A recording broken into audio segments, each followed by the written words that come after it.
outset. So Skoll Foundation was started by Jeff Skoll, who loved to read. He wanted to be a journalist because he cared about the world, and he believed that story was the way to reach people, to communicate about these big problems, but also about hope and about resilience and about opportunity. So our DNA is around story in that way. But I think for me, it all starts with story, whether it's a parents telling their child about the culture they live in, or educating them about their family and where they come from, and then beyond that, what stories the child takes on as their identity and where they see themselves in the world and how they see their opportunities or their potential challenges.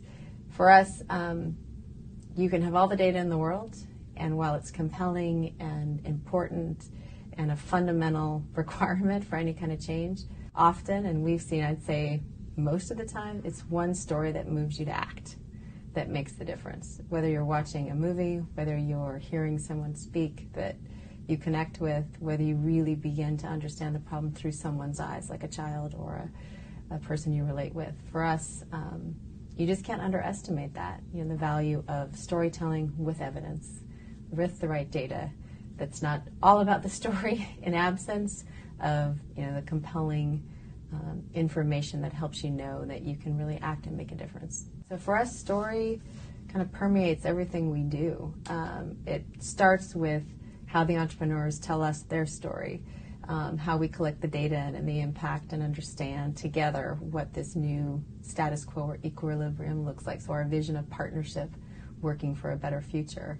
And along the way, how do we get others to embark with us on that journey? And it's all about creating a compelling, and we don't say pitch, we don't say marketing, plan. It's about the story. What is the story? What's the story that the data is telling us? What is the story of the constituents or the people on the ground that are living in that situation? And what's the story that is compelling for the policymakers or the corporations to really get them engaged and partner with us?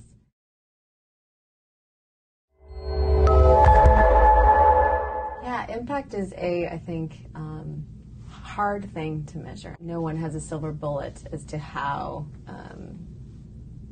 an organization gets to impact and how we as a foundation ultimately measure it. Because of the complexity of where they work and who they work with and the issues that they work in, metrics can become they are a really important thing, but they can become a really complex thing very quickly that you can get lost in.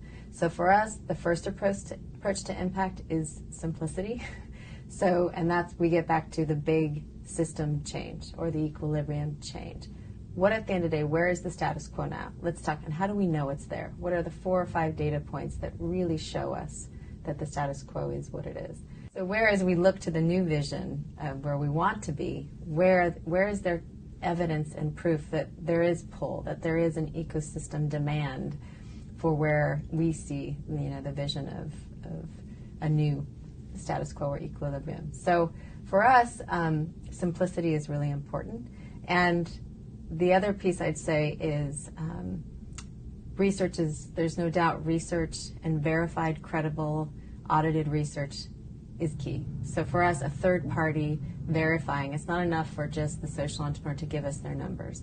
We really have to say, you know what, great, thank you, we trust you, but we also are going to verify this with third parties. We're going to go to, whatever sources or hire people that help us do that so that we can be sure we're doing our due diligence in a way that's credible and honest and that we're good stewards of our resource. Without that, I think a lot of organizations make the mistake of asking for pages and pages. In some cases, one example of a foundation asked for a 70-page measurement report from one of our social entrepreneurs, and he decided that the grant itself wasn't worth it because of that reporting requirement. So to get lost in metrics without a headline of what you're trying to really understand is back to that simplicity that we need. But you also have to say, okay, where's the proof of where we're going? And so some agreed upon set of metrics that we can, again, extract and exchange with the entrepreneur, but then also verify.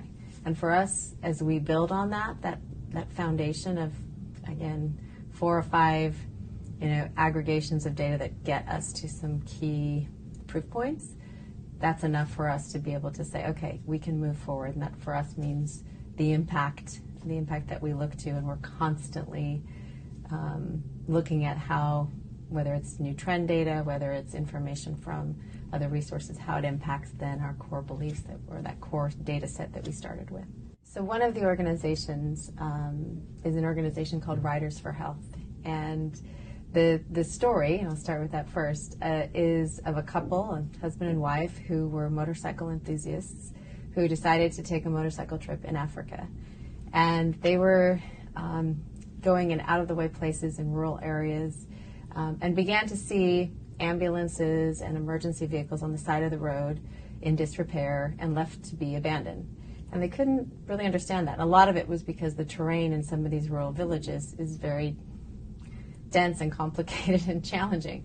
So these vehicles weren't made to go into some of the villages where they were supposed to go. They also saw a woman being rushed to the hospital in a wheelbarrow by the fastest man in the village because there was no emergency 911 ambulance to call. And they thought they could do something about that. So they went back to England, mortgaged their house, and decided they would set up a organization that helped train local villagers to do health services on motorcycles, and also train these people to maintain the motorcycles and to be able to employ people in the village, in villages. Well, the government caught on to this. The exciting part was, as they began to grow and prove that this new innovation could work and be scaled, the government, we helped them work with the government in Gambia to say, what if you outsourced your emergency vehicles to Riders for Health, and they were able to provide these health transportation services at a lower cost to more people in a more reliable way.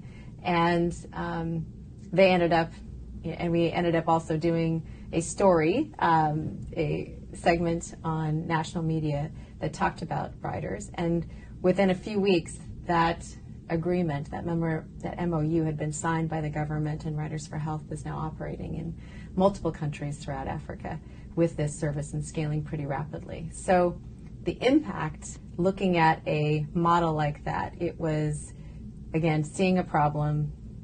It wasn't a business plan approach. It was we see a problem, we see our knowledge and this innovation that we have, which in this case was motorcycles, being adapted in these rural villages. That scale was able to be achieved because they had success in one country, which in this case was the Gambia. Ignoring social impact is at your great peril if you're any kind of financial institution, or whether you're a funder, or whether you're a corporation, or a foundation like we are. I think it's outdated. I think it's inevitable that we all have to start making more of an integrated approach, looking at, you cannot ignore social impact today. If you look at what's happening with Ebola, if you look at what's happening with climate, if you look at what's happening with the insurance issues that are happening around those global crisis issues, no one can ignore the social impacts that we all face daily. So as a funder, I find it just extraordinarily old school to think about funding only for profit and ignoring all the other businesses that are working, that could have a profit model and a social impact model.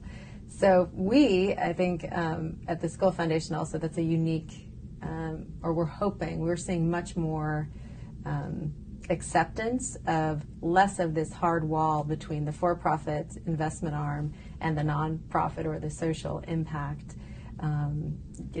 side. We're seeing you can have both. You can be investing in really great solar technology. You look at Tesla and the incredible success of an electric car company, and it well exceeded the traditional profit margins or the traditional profit projections. And so those examples are becoming more and more. I think they're becoming more and more known, and as they do, the leaders in the space that look at the opportunity with social impact and profit will be the ones that succeed.